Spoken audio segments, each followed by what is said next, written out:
তাহলে লক্ষ্য করুন বাবা, সত্য যুগের সত্যনারায়ণ লীলা প্রকাশ করবেন বলে তিনি নিজেকে চারি ভাগে বিভক্ত হয়ে ভাগে ভাগে লীলা করেছেন।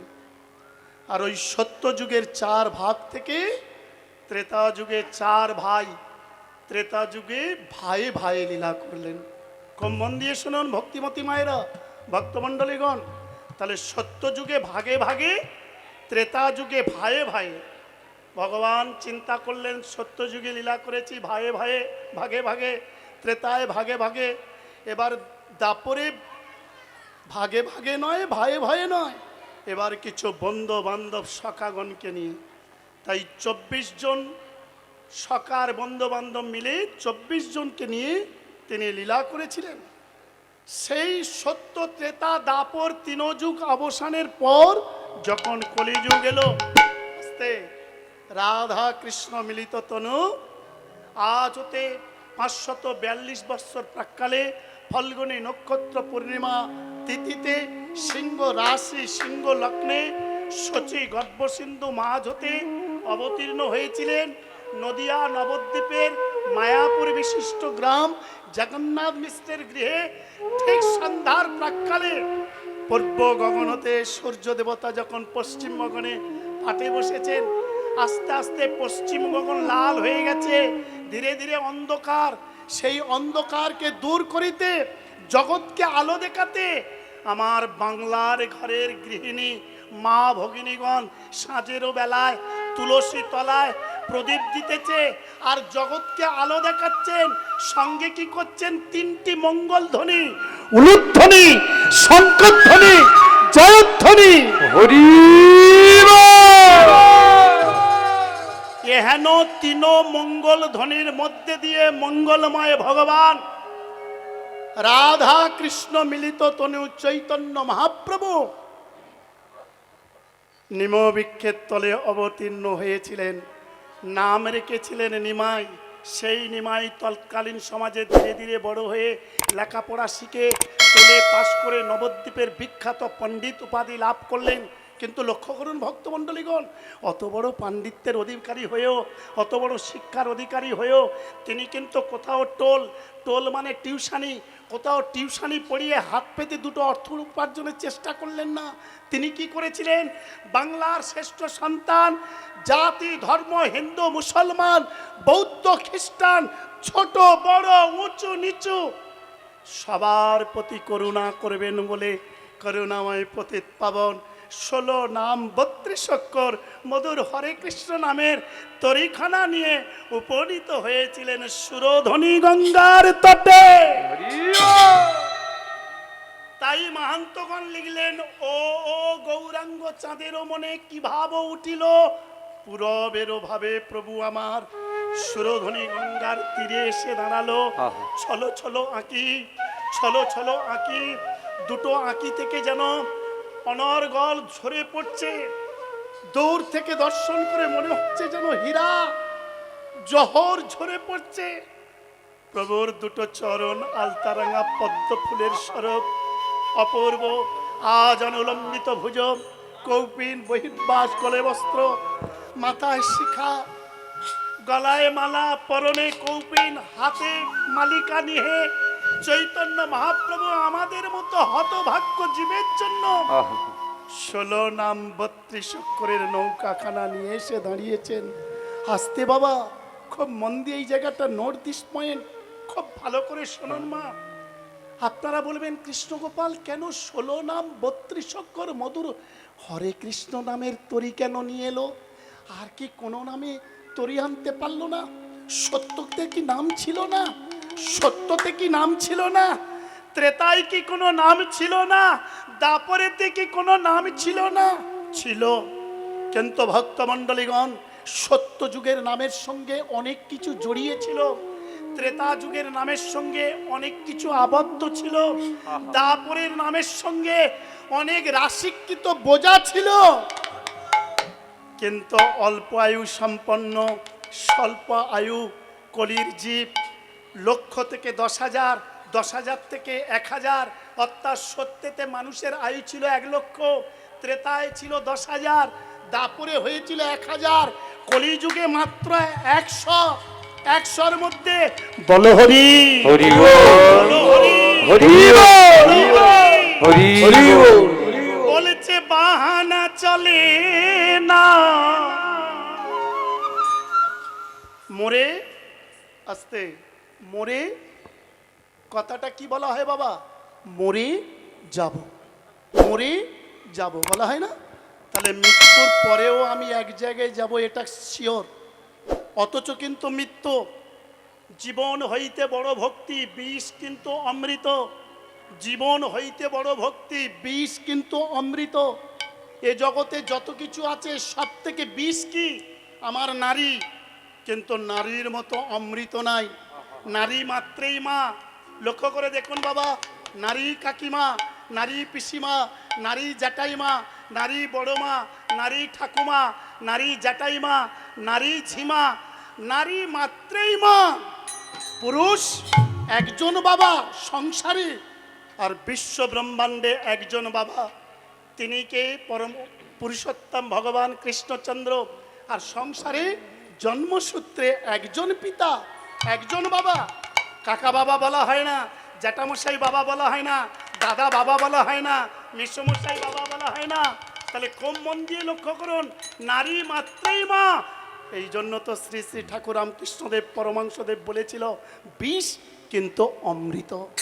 হরে কৃষ্ণ হরি বল, রাধে রাধে।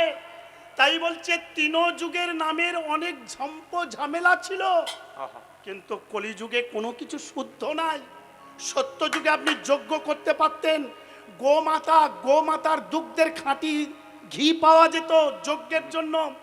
লক্ষ্য করুন, ত্রেতা যুগে শুদ্ধ ভক্ত পাওয়া যেত।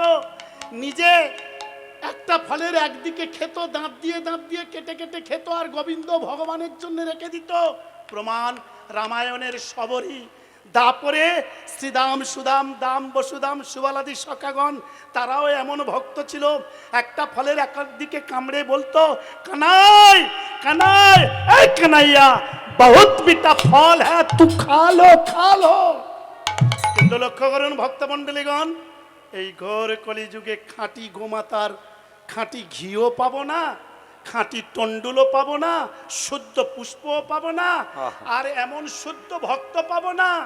তাই কলিযুগ অবতার শ্রীকৃষ্ণ চৈতন্য মহাপ্রভু আমাদের মতো জীবের প্রতি করুণা করে শুধু বলেছে, নগো কলির জীব, তোমাদের যাগ যজ্ঞ পূজা ভক্তি কিছু করতে হবে না, কারণ এই জগতে সব কিছু অশুদ্ধ।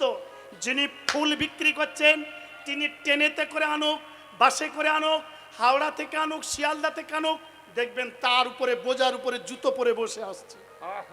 যিনি ঘোল ছানা মিষ্টি বিক্রি করছে, বিড়ি খেতে খেতে বিড়িটা রেখে দিয়ে আপনার সন্দেশ মেপে দিচ্ছে। রাধে রাধে বলো না গো রাধা রানী কি জয়। তাহলে আপনি শুদ্ধ পাবে কি?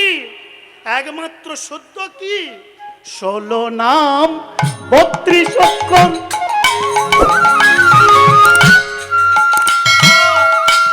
মধুর হরে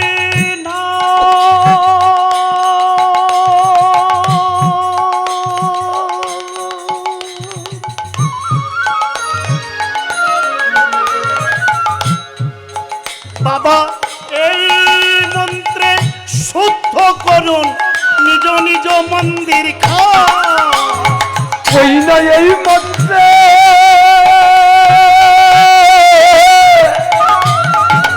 বলো রাধা রানী কি জয়।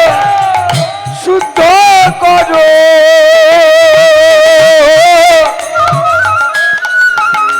আমাদের নিজ নিজ মন্দির। 16 নাম 16 নাম 16 নাম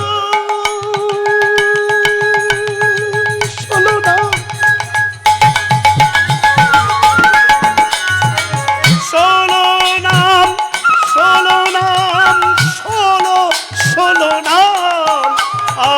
ওই না 16 না 32 অক্ষর।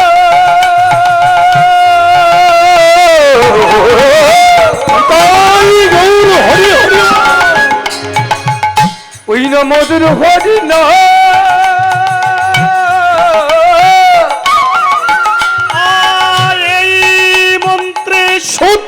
করুন নিজ নিজ মন্দির ওই না এই মন্ত্রে আবার শুদ্ধ করো নিজ নিজ মন্দির প্রেমের ঠাকুর শ্রী চৈতন্য আহা দেবেন চর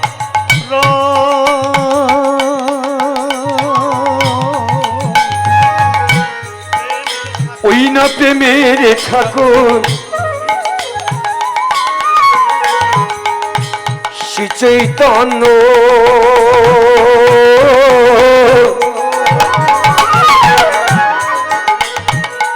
আবার দেবেন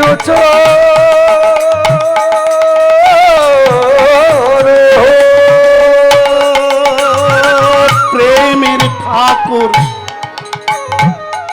হে প্রাণী গৌরে হরি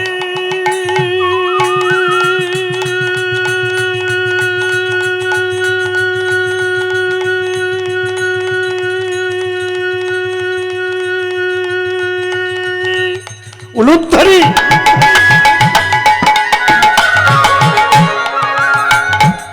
প্রাণের প্রাণ প্রাণ গৌর গৌর হরি প্রাণ গৌর গৌর গৌর হরি রাস্তায় দেখা হলে কিছু লোক আছে কিছু মানুষ আছে ভক্ত আছে খুব মন দিয়ে শুনুন মা যত লীলার গভীরে যাব তত আস্বাদন করতে ভালো লাগবেন ইক্ষুদণ্ডকে যত পেঁচাবেন তবে তো রস বার হবে ইক্ষুদণ্ডকে যত পেঁচাতে পারবেন মানে আগকে যত শাস্তি দিতে পারবেন তত কিন্তু তার সুন্দর রস মিষ্ট রস পাওয়া যাবে ঠিক তদ্রূপ বক্তাকে যত খাটিয়ে নিতে পারবেন একবার বার করে নিতে হবে সেটা কি করে মারধর করে নয় আপনারা হরিভাসরে বসে এমনই একটা ভক্তির বই প্রকাশ করবেন বক্তা বলতে বাধ্য থাকবে বলো রাধা রানী কি বলো নন্দলালা কি বলো বাঁকে বিহারী লাল কি বলো জগৎগুরু জগতের আচার্য নিত্যানন্দ কি মন দিয়ে শোনুন ভক্তমণ্ডলীগণ কোথায় দাঁড়িয়েছিলাম কোথায় ছিলাম রে ভাই রে হ্যাঁ কোথায় দাঁড়িয়েছিলাম এরাও শুনতে শুনতে আনমনা হচ্ছেন 16 নাম 32 অক্ষর হরে কৃষ্ণ নাম এই মন্ত্রে শুদ্ধ করো মোর মন্দির খান প্রেমের ঠাকুর শ্রী চৈতন্য দেবেনু চরণ যদি এ চরণ পেতে চাও সাধু গুরু সন্ত সঙ্গ করে যাও যদি চরণ পেতে চাও গুরুপাদ পদ্ম আশ্রয় করে যাও যদি চরণ পেতে চাও পিতামাতা পরম ঠাকুর ঠাকুরানী শ্রদ্ধা করে যাও আপনি যা করুন যজ্ঞ করুন পূজা করুন নাম করুন যা করুন পরম ঠাকুর ঠাকুরানীকে যদি দুঃখ দিয়ে থাকেন মনে প্রাণে ব্যথা দিয়ে থাকেন আপনার সব যজ্ঞ সব কর্ম নিষ্ফল হয়ে যাবে কোনো যজ্ঞের ফল পাওয়া যাবে না তাই একমাত্র 16 নাম 32 অক্ষর হরে কৃষ্ণ নাম এই মন্ত্রে শুদ্ধ করো নিজ নিজ মন্দির খান যে মন্দিরটাতে আছে 9খানা দরজা দুটো চোখ দুটো নাক দুটো কান মুখগহ্বর অবসারণী পায়ুপস্ত্র হরি বল 16 নাম 32 অক্ষরের মার্জন করতে পারলে ওই 9টি গ্রহ নবগ্রহ 9টা দরজায় বসে বসে পাহারা দেবে শুধু তাই নয় এই ঘরের জানলা কটি ভক্তমণ্ডলীগণ এই ঘরের জানলা 33 কোটি এক একটা লোমকূপের ছিদ্র এক একটি জানলা যদি 16 নাম 32 অক্ষর মধুর হরে কৃষ্ণ নাম আর 2 নয়নের ধারা দিয়ে মন্দিরটাকে মার্জন করিতে পারি তাহলে লক্ষ্মী সরস্বতী কালী দুর্গা গণেশ আটেশ্বর বটেশ্বর মনসা শীতলা ইন্দ্র ব্রহ্মা যারা যত 33 কোটি দেবদেবী আপনার দরজায় বসে বসে জানালায় বসে বসে পাহারা দেবে আপনার মন্দিরটাকে ঠিক যেমন রাবণ খুব মন দিয়ে শুনবেন ভক্তমণ্ডলীগণ। রাবণ রাক্ষস কুলে জন্মগ্রহণ করেছিল, দানব কুলে জন্মগ্রহণ করেছিল, হয়ে ত্রিকালদর্শী ওই যে নবগ্রহ শনি দেবতা বড় দেবতা তার বাড়ির চাকর ছিল। কোন ব্রাহ্মণ, হরে কৃষ্ণ হরি বল, কোন ব্রাহ্মণ যদি নিত্য সাত্ত্বিক আহার করে, প্রমাণ দিচ্ছেন রামায়ণ, তিনি রাক্ষস কুলে জন্মগ্রহণ করে এমন সাধনায় সিদ্ধি লাভ করেছিলেন ৩৩ কোটি দেবদেবতা তার চাকর হয়ে গেছিল। ঠিক তদ্রূপ এই মনুষ্য জাতির মধ্যে যদি কোনো ব্রাহ্মণ কুলে যে জন্মগ্রহণ করেছে, সে যদি সদাচারী হয়, যদি সাত্ত্বিক আহার করে, প্রসাদভোজী হয়, নিত্য ৩৩ কোটি দেবদেবী ব্রাহ্ম মুহূর্তে তার শ্রীপাদ পদ্মে প্রণাম করায়, দিয়ে ধন রাখে মান, তার নামে যজমান, তার নামে যজমান। হরে কৃষ্ণ। দিয়ে ধন রাখে মান, তার নামে যজমান, পুরে করে হিত, তার নামে পুরোহিত। আমি আজকের আপনাদের সম্মুখে দাঁড়িয়ে যেই কথা বলছি, আপনারা আমাকে 1 টাকা হলেও তো দিচ্ছেন, 1 টাকা হলেও দিচ্ছেন, তাহলে আমি পয়সার বিনিময়ে এসেছি। তাহলে আপনারা পয়সা দিয়ে আমাকে এনেছেন, আপনারা আমার যজমান, আপনারা ধন দিয়ে মান রেখেছেন। এবার আমার কথায়, আমার কর্মে যদি আপনাদের কল্যাণ মঙ্গল না হয়, ভেলোর টিকিট কিন্তু আমার জন্য বাঁধা 100% শিওর। হরি বল। তুমি এখান থেকে দামি দামি কথা বলে যাবে, সবার জ্ঞান দিয়ে যাবে, আর নিজে পেমেন্ট নিয়ে বাড়ি যাবার সময় মোশমারির হাটে থেকে গোশ কিনে নিয়ে, থুড়ি চিকেন কিনে নিয়ে, মটন কিনে নিয়ে বাড়ি যাবে, তাহলে তোমার কি কখনো ভালো হবে? যার আহারও শুদ্ধ নাই।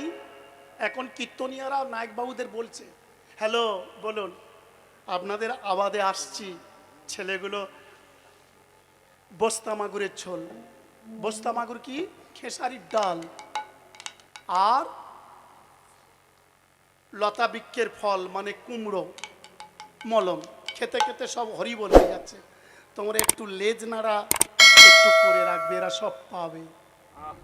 হরে কৃষ্ণা।